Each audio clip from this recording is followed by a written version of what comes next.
অত্যন্ত সংক্ষিপ্ত সময়ের নোটিশে আপনাদেরকে অনুরোধ করেছি আমাদের একটি মাত্র বক্তব্য যা খুব স্পন্দনশীল, খুবই গুরুত্বপূর্ণ বলে আমরা মনে করি, যা আমাদের রাজ্যের বিশাল বেকার বাহিনী, ছেলে মেয়ে যাদের মধ্যে সন্দেহের উদ্রেক হয়েছে এবং একটা চঞ্চলতার ভাব এতে পরিলক্ষিত হয়েছে এবং ইতিমধ্যেই সংবাদ মাধ্যমে কোনো কোনো ক্ষেত্রে তা প্রকাশিত হতেও আরম্ভ করেছে। আপনারা জানেন যে ত্রিপুরা সরকার ভ্যাকেন্ট শূন্য পদে নিয়োগ করবার জন্য একটা বোর্ড তৈরি করেছে। সেই বোর্ডের নাম হচ্ছে joint recruitment board Tripura, JRBT। এই JRBT বহুল প্রচারিত। এই JRBT ওরা কি কথা ছিল সেটা আমি বলবো। প্রথম এটা JRBT যা করেছে সেটা বলছি।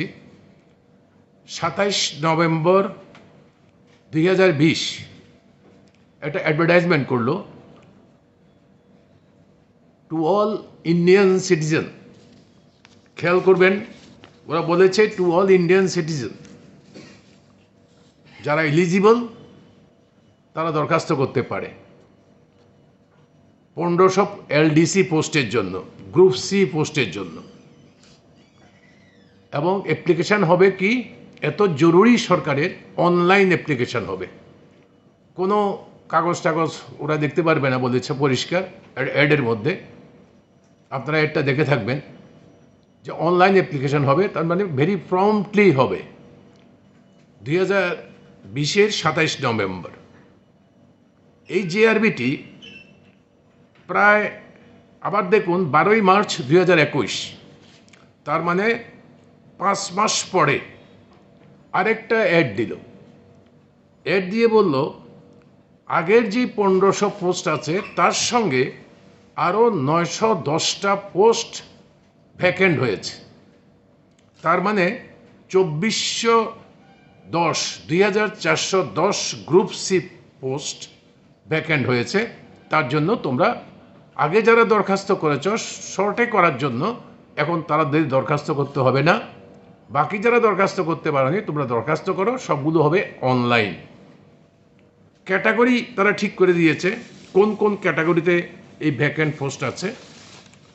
Lower division clerk LDC 1500, agriculture assistant except TAFS grade 3 post 22টা, এগ্রিকালচার অ্যাসিস্ট্যান্ট TAFS গ্রেড 3 443টা, জুনিয়র অপারেটর 200 পাম্প অপারেটর 236টা, junior multi tasking operator uncommon 209টা। এ হলো 2410টা। তারা 5টা ক্রাইটেরিয়া, এই যে এতে কোন কোন এতে নেবে ওটা ভাগ করে দিল। আচ্ছা, এই JRBTর কাজ কি? JRBT তো চাকরি করবে না, চাকরি দিতে পারবে না। তারা পরীক্ষা নেবে ক্যান্ডিডেটের, এলিজিবল ক্যান্ডিডেট যারা যারা দরখাস্ত করবে তাদের মধ্যে থেকে তারা পরীক্ষা নেবে। পরীক্ষা নিয়েছে 170 নম্বর পরীক্ষা নিয়েছে রিটেন টেস্ট, 30 নম্বর পরীক্ষা নিয়েছে ইন্টেলেকচুয়াল অ্যাক্টিভিটি। এ নিয়ে তারা পরীক্ষা নিয়েছে। পরীক্ষা নেওয়ার পরে 3 বছর পরে 13/10/2023 তারা 1980টা ছেলে বা মেয়েকে বলেছে তোমরা এলিজিবল ক্যান্ডিডেট, তাদের নাম প্রকাশ করলো 1980টা। তাদের ঘোষিত 430টা পোস্টের জন্য তারা বলল সুইটেবল ক্যান্ডিডেট পাওয়া যায়নি। এখানে আমাদের বক্তব্য, এটা সম্পূর্ণ অবিশ্বাস্য, হাস্যকর ব্যাপার যে যেই ত্রিপুরাতে মাস্টার ডিগ্রি বিশ্ববিদ্যালয়ের সর্বোচ্চ ডিগ্রি প্রাপ্ত, ইভেন কি PhD, MTech, MBBS এর নিচেই মাধ্যমিক পর্যন্ত বেকার ছেলেমেয়ে আছে, সেই রাজ্যে এই যে 5টা পোস্টের কথা বললাম, তাদের মিনিমাম অ্যাপ্লিকেশনের মিনিমাম এলিজিবিলিটি হচ্ছে মাধ্যমিক অর ইকুইভ্যালেন্ট এক্সামে পাস করতে হবে।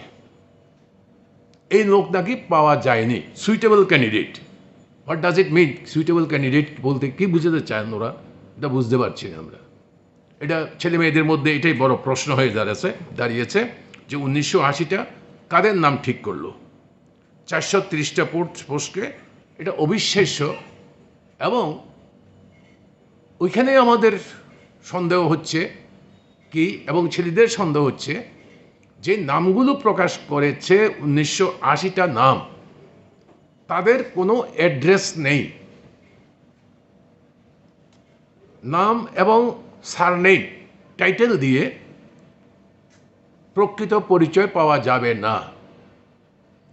আমাদের সন্দেহ হচ্ছে ত্রিপুরার বাইরের ছেলে মেয়েও এই 1980টার মধ্যে থাকতে পারে। কেন? আমি আবার বলছি, তাদের অ্যাডের মধ্যে এক জায়গায় লেখা আছে, আমি লাইনটা আপনাদের পড়ে দিই। SC ST candidate for other states. যদি ডোমিসাইল ত্রিপুরা হতো, পার্মানেন্ট রেসিডেন্ট ত্রিপুরা হতো, তাহলে অ্যাডের মধ্যে তাহলে এই কথাটা লেখার কোনো প্রয়োজন থাকতো না। লিখেছে SC ST candidate for other state not recognised by the government of Tripura should apply for unreserve vacancy as general candidate. তার মানে হচ্ছে এই যে 1980টার মধ্যেও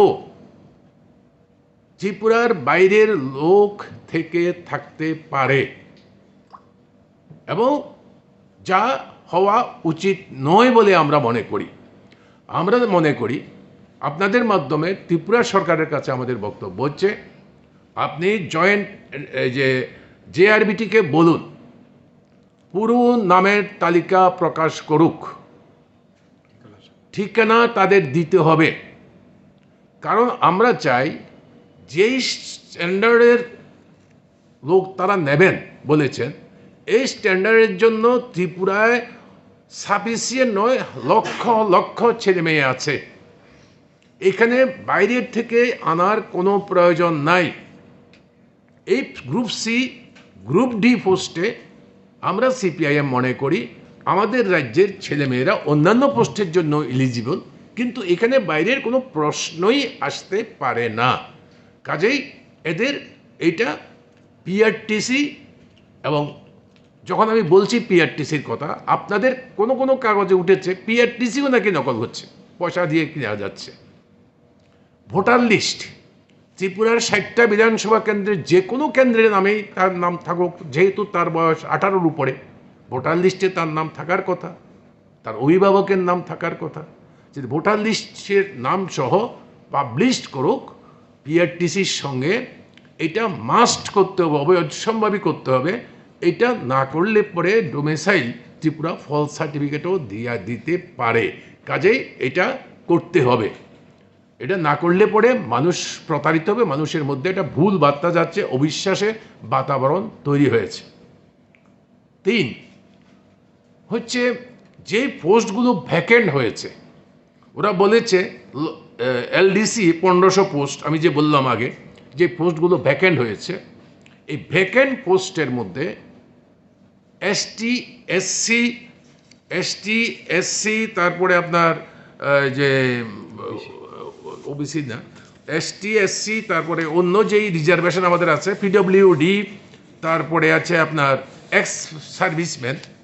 আমাদের এখানে রিজার্ভেশন আছে ত্রিপুরা গভর্নমেন্টের পলিসির মধ্যে, রিজার্ভেশন পলিসির মধ্যে ST PWD, ex serviceman, physically challenge person যারা PWD বলে গভর্নমেন্টের ভাষায়।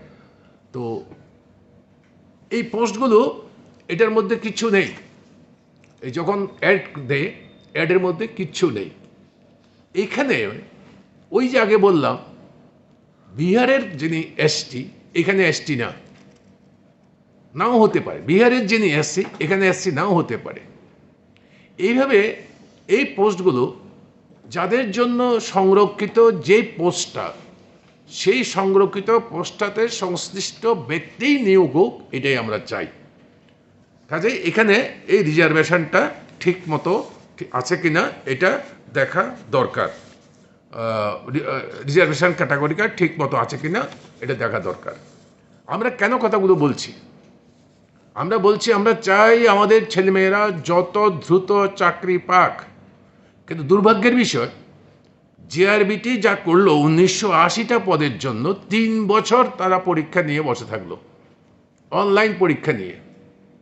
এতে করে সন্দেহের তীর আরও বেড়েছে এবং নতুন নতুন প্রশ্ন এসছে যে আমাদের রাজ্যে বাইরের থেকে লোককে বিভিন্নখানে বিভিন্ন জায়গাতে বিভিন্নভাবে তাদেরকে ঢুকানো হচ্ছে, আমাদের ছেলেমেয়েরা পাচ্ছে না চাকরি। কাজে এই রাস্তা বন্ধ করতে হবে, 2 নম্বরই রাস্তা, এই রাস্তা বন্ধ করতে হবে। এরা বিরাট প্রত্যাশা আমাদের ছেলেমেয়েদের মধ্যে তৈরি হয়েছিল। আপনারা জানেন যে নির্বাচনের আগে ভীষণ ডকুমেন্ট বলা হয়েছিল 50,000 চাকরির পদ খালি আছে, প্রথম বছরই নিয়োগ করা হবে। আর এখন এটা হচ্ছে 6th ইয়ার, 6ষ্ঠ বছর। 6ষ্ঠ বছরে গিয়ে দেখলাম তারা 1980টা এলিজিবল ক্যান্ডিডেট এখনো অফার পায়নি। এলিজিবল ক্যান্ডিডেটরা তাদের কাগজপত্র নিয়ে সংশ্লিষ্ট ডিপার্টমেন্টে যাবে, কাগজপত্র পরীক্ষা করবে, তারপরে তারা অফার অ্যাপয়েন্টমেন্ট পাবে ওই দপ্তরের মধ্যে।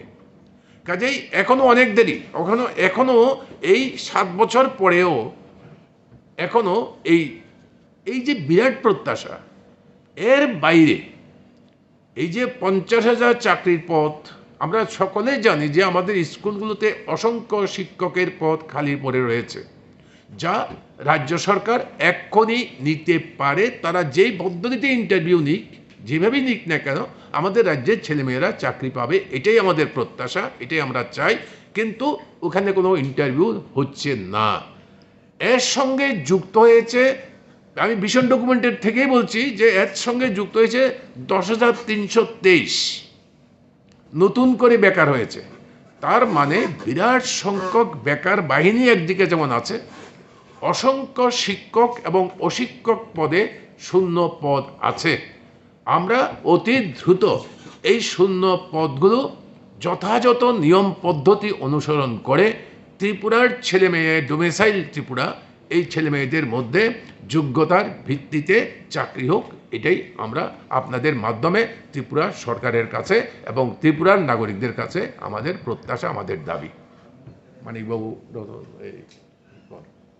আলোচনা তো মোটামুটি সবটা শুনলেন। মূল বিষয়টা যেটা, এমনিতেই আমাদের রাজ্যে প্রচুর খালি পদ পড়ে আছে বিভিন্ন ডিপার্টমেন্টগুলোতে, এগুলো তারা পূরণ করে না। তার মধ্যে এটা তো একটা দীর্ঘ সময় অতিবাহিত হয়েছে। প্রতিদিন লেবার কমিশন অফিসের সামনে বিক্ষোভ, ধর্না, নানা ধরনের আন্দোলন হওয়ার পর শেষ পর্যন্ত গিয়ে তারা ফলটা প্রকাশ করলেন। এটা নিয়েও কিন্তু সাধারণ মানুষের মধ্যে ইতিমধ্যে পত্র পত্রিকায়, সংবাদ মাধ্যম আমরা দেখলাম, খুব বিক্ষোভে বহিঃপ্রকাশ ঘটছে এবং সন্দেহ প্রকাশ করছে। যখন কোনো একটা বিষয় নিয়ে সন্দেহ উঠে, এটা স্পষ্টীকরণ দেওয়া এবং এটা সঠিকভাবে জবাব দেওয়া যারা ইন্টারভিউটা নিয়েছেন তাদেরই দায়িত্বে পড়ে। যে সরকারের দায়িত্ব পড়ে সরকার সমগ্র বিষয়টা জনসমক্ষে তুলে ধরুক, তার স্পষ্টীকরণ দিক।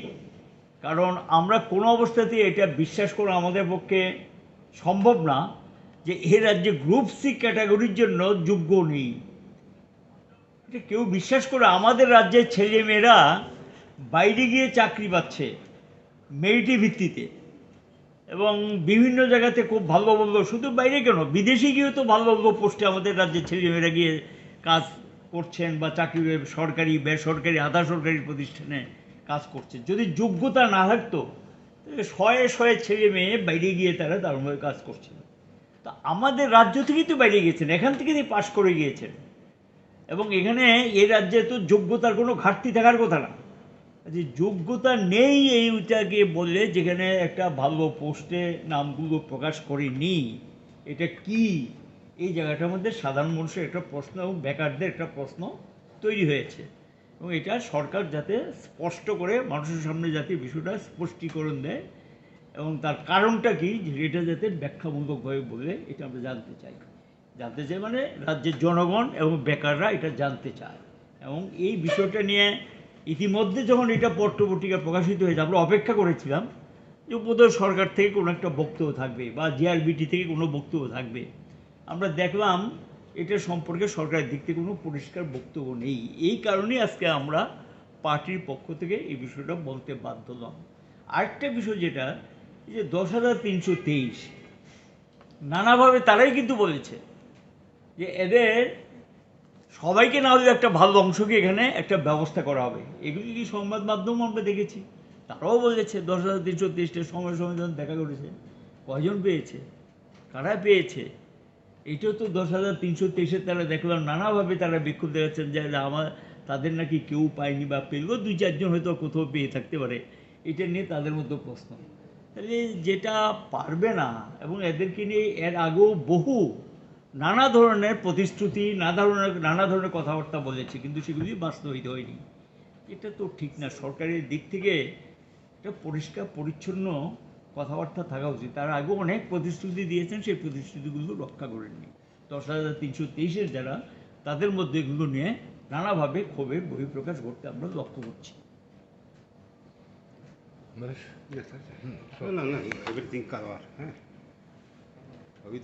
কিছু বলবেন আপনারা?